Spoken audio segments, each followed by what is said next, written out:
Talks between Russia and Ukraine to resume after deadly attack on military base.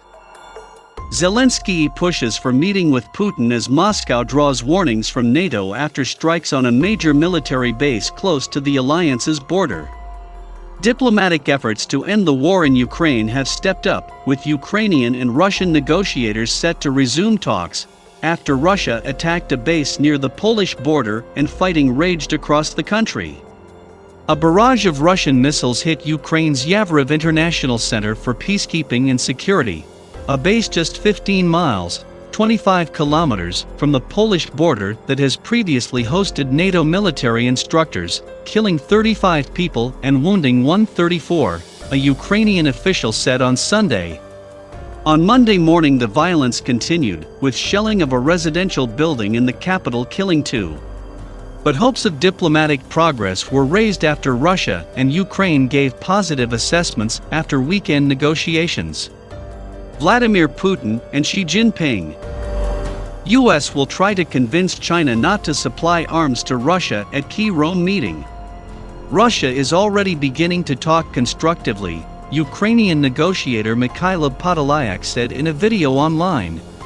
I think that we will achieve some results literally in a matter of days. A Russian delegate to the talks, Leonid Slutsky, was quoted by the RIA news agency as saying they had made significant progress and it was possible the delegations could soon reach draft agreements. Neither side said what these would cover. 3 rounds of talks between the two sides in Belarus, most recently last Monday, had focused mainly on humanitarian issues. Ukrainian President Volodymyr Zelensky said the country's delegations have been speaking daily by video link, and a clear aim of his negotiators was to do everything to arrange for him to meet Putin. We must hold on. We must fight. And we will win, Zelensky said in a late-night video speech. Putin said on Friday there had been some positive shifts in the talks, but did not elaborate. The talks come after the UK said Russian naval forces had blockaded Ukraine's Black Sea coast and cut the country off from maritime trade. In an update late Sunday, the UK Defence Ministry said the distant blockade by Russia's navy had effectively isolated Ukraine from maritime trade and forces continued missile strikes on targets across the country. The ministry also noted that Russia had conducted one amphibious landing in the Sea of Azov and could look to conduct further such operations in the coming weeks. The escalation of the conflict to effectively block maritime trade from Ukraine comes as countries stepped up efforts to reach a diplomatic solution to the devastating conflict. Closely watched talks will also be held on Monday between the US and China, as concerns grow over the possibility of Beijing providing support to Putin's war effort. Jake Sullivan, the US National Security Advisor, will meet his Chinese counterpart, Yang Jiechi, in Rome amid reports that Russia has asked China for weapons to bolster its faltering invasion of Ukraine.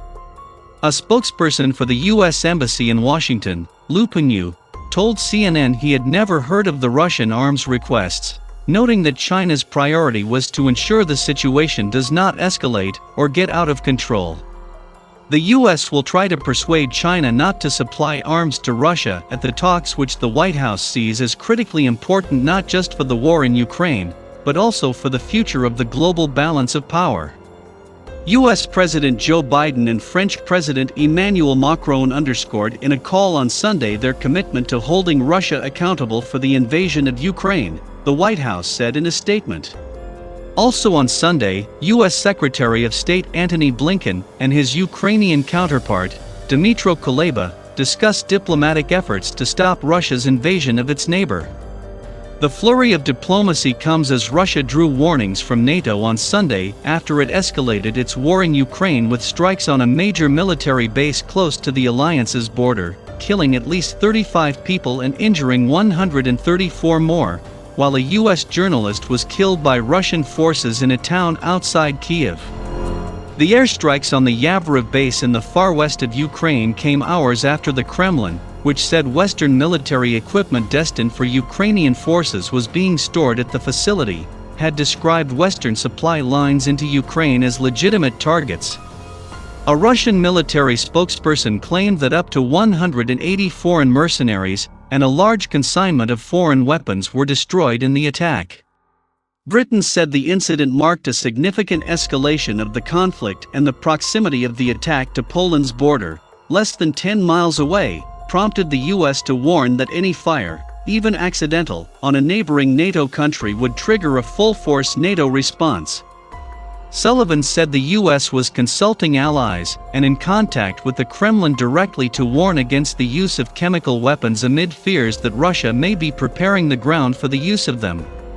Describing the bombing of the Yavoriv International Center for Peacekeeping and Security, Stepan Chuma, 27, an emergency worker who had hurried to the scene with his colleagues, said, "My windows shook.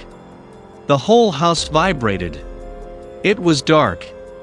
The sky lit up with 2 explosions."